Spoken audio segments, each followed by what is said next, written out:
welcome back to the T20 World Cricket Show. I'm your host Tiffany Cherry.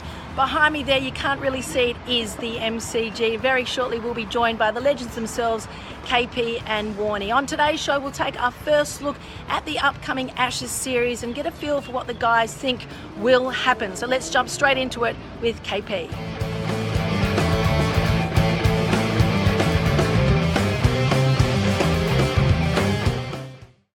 KP, Ben Foakes had a terrific UK summer. He gets his opportunity at Test level. How good is he? Yeah, the tough thing is starting in international cricket. You don't know. It's about how you deal with international cricket. County cricket is one thing. It's about how you deal with international cricket. But one thing I do know is I played with him at Surrey. He is a very, very good striker of the ball. He's a clever cricketer. He's a smart cricketer. Will he be successful? Time will tell. I can't predict the future. We'll have to wait and see. But Test cricket is hard. Ashes cricket is hard. Let's see what he's made of. BALLANCE has been recalled. Now, can you see both James Vince and BALLANCE batting in the same side? Probably in the nets, yeah. I don't know about in the same side. I hope not in the same Test side. Goodness, I hope they prove me wrong, but I just don't see it happening. I just don't see BALLANCE getting Test hundreds in Australia. I don't know why, I just don't see it happening. So, geez, I hope they prove me wrong. Warnie, we've heard from KP about the upcoming Ashes series, but really want to know your thoughts.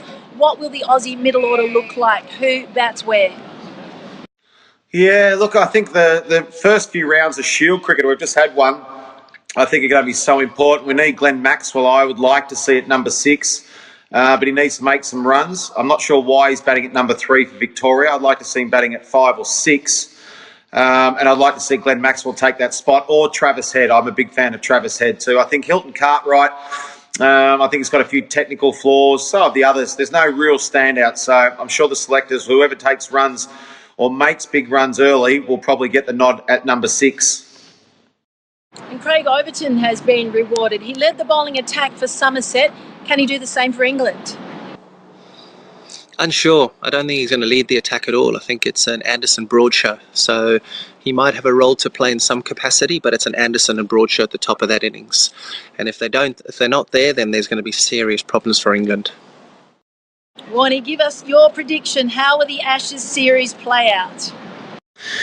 Yeah, look, I think the Ashes, both sides rely on too few. Now, Australia rely heavily on Smith and Warne, and England are going to rely very heavily on Cook and Root. So both sides rely on a few batsmen. I think Bairstow will also come good at some times. But, you know, we've got some other Aussie guys. But both sides rely on too few, as I said. The bowling category, Anderson and Broad haven't performed that well in Australia, but maybe this is their time.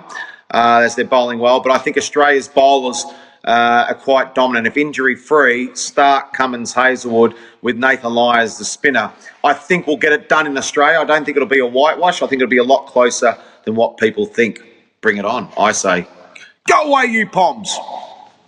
Thanks for joining us on the T20 World Cricket Show, and a big thanks to KP and Warnie for sharing their thoughts on the upcoming Ashes series. We'll be joined again by the boys next week as we take a look at some more T20 cricket.